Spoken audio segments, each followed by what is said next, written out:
The first thing you notice about the Empress Seryna isn't her height, or the shimmering glow that courses along her elongated limbs, or even the way her bioluminescent markings ripple like living starlight. No, the first thing you notice is how completely she owns the room, even when it's empty. I should have stayed quiet. I was stationed on Aurora Station, a massive orbital hub on the edge of the Xerath expanse, as part of the human liaison team. Humans here were a novelty, curiosities even. Seryna wasn't just another alien leader. She was the Empress of the Lirathi, a species whose culture blended artistry with lethal precision. Every gesture was meaningful, every glance a potential verdict. I was nervous, sure, but human stubbornness has a funny way of sneaking past fear, especially when you think you're joking. The beginning. First impressions. I first met Seryna during the ceremonial welcoming, an event designed to showcase the Lirathi's elegance and remind newcomers of their place in the galaxy. Her presence was magnetic. The entire hall seemed to bend toward her as she glided through the crowd. Her markings pulsed softly, ebbing and flowing like ocean waves under moonlight.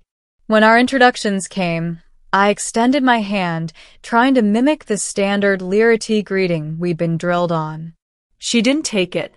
Instead, she studied me, her luminous eyes narrowing in evaluation. "You are human," she said. Her voice wasn't harsh, but there was no mistaking its authority. "Yes, Empress," I replied. "Private Leon Varys." She tilted her head ever so slightly. That tilt carried centuries of tradition, political maneuvering, and silent judgment. "You are bold." I smiled, thinking she meant brave. I was wrong. The middle, a dangerous mistake. A week into my posting, I was tasked with assisting in Seryna's private quarters during the station's maintenance rotation. The Lirathi had strict rituals regarding personal space, armor maintenance, and ceremonial displays. Humans, of course, were not trained for subtlety. I was scrubbing a stubborn stain off one of her armor plates, trying to focus, when she entered the room. She moved with a grace that made me stumble over my own feet. I cleared my throat, forcing a professional tone. "Your armor is exquisite," I said, meaning it sincerely. Her markings glowed brighter. Approval? Possibly. Encouraged by what I thought was admiration, I added, jokingly, "Almost as exquisite as your figure." Time froze.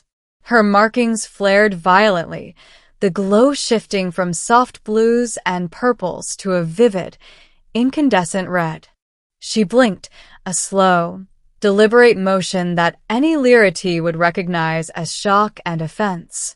I hadn't meant harm. I hadn't meant flirtation, exactly.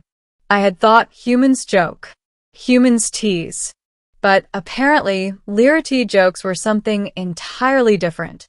I stammered, realizing instantly that words were useless here.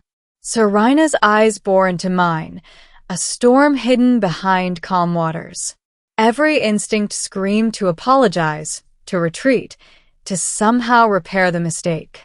But then she did something I hadn't expected. She paused. Not a small pause. A full, measured, commanding silence that filled the room like gravity. And then she said, softly, "Bold, human. Careless but intriguing." The escalation. Understanding Lirathi culture. In the days that followed, my life became a minefield of cultural misunderstandings. Every glance, every movement, was scrutinized.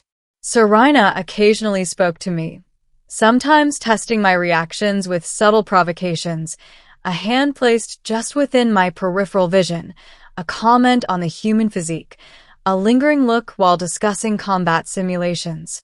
I began to understand the Lirathi way of building trust, vulnerability, and awareness. My joke had broken the invisible barrier, yes, but it had also revealed something: human audacity, a willingness to act without fear, without overthinking protocol. Training sessions became both exercise and observation.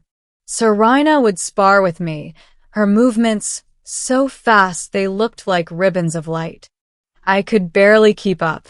Yet she watched me more closely than any other trainee, noting the small things, how I reacted under pressure, the steadiness of my hands, the calm in my eyes despite my pounding heart. And then came the challenge, the test, Firestorm simulation. The station's defense matrix required regular human and Lirathi-led simulations. This one was a Firestorm drill designed to simulate an alien boarding attack with environmental hazards. I was paired with Seryna, my earlier faux pas never far from memory. The simulation began with a storm of plasma blasts cascading through the corridors. Sparks flew, alarms screamed, and the artificial gravity fluctuated. Seryna moved flawlessly, her armor protecting her while I struggled to navigate the hazards. "You move with care," she remarked, glowing softly. "I try," I replied, narrowly avoiding a falling console. "And you joke," she said, suddenly flaring red for an instant. "Even in danger, you laugh?" I swallowed. "It's easier than screaming." Her glow shifted, pulsing faster, curiosity, amusement, and something else, something human-like. For the first time, I felt seen not just as a human, but as an individual capable of thought, humor, and yes, audacity. The drill reached its climax when a plasma surge sealed off the main corridor. I had to act quickly to override the system. Seryna gestured, moving aside, allowing me to access the terminal. I hesitated, remembering my earlier mistake. "You are human," she said quietly, almost as if reminding herself. "Yes," I said, taking a deep breath. "But I'm still me." I completed the override just as the surge reached critical levels. The system stabilized. Sparks fizzled, and Seryna's glow dimmed to a calm, approving blue. The turning point, mutual respect. After the drill, Seryna led me to a balcony overlooking the Aurora expanse, where the gas giant below churned in mesmerizing hues. She leaned on the railing, her glow a soft, gentle luminescence. "You could have been destroyed," she said. "I know," I replied. "But if I let fear control me, I'm no use to anyone." Her eyes softened, something alien, yet undeniably personal. "Humans are unpredictable," she said. "You joke when you should be terrified. You laugh when others would cry. It is irritating, but also fascinating." "I meant no disrespect," I said. "You didn't," she whispered. "You revealed yourself. Bold, careless, human. And yet, I respect it." We stood there for a long moment, the expanse before us vast and silent. I realized something essential. Humor and audacity could bridge species gaps, even across centuries of cultural barriers. The ending, lessons learned. Weeks passed. Seryna continued to test me, often with subtle provocations, sometimes with life-threatening drills.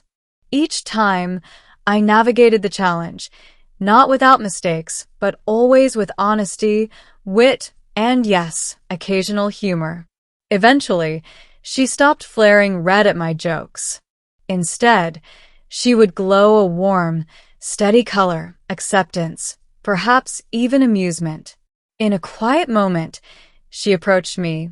No ceremonial armor, no guards, just Seryna. "You have crossed lines others would never dare," she said softly. "And yet you are still here." Alive. Undiminished. I try to act as myself, I admitted. "Your audacity, your humor, it is unusual for humans," she said. "And yet, it is why I observe you with interest.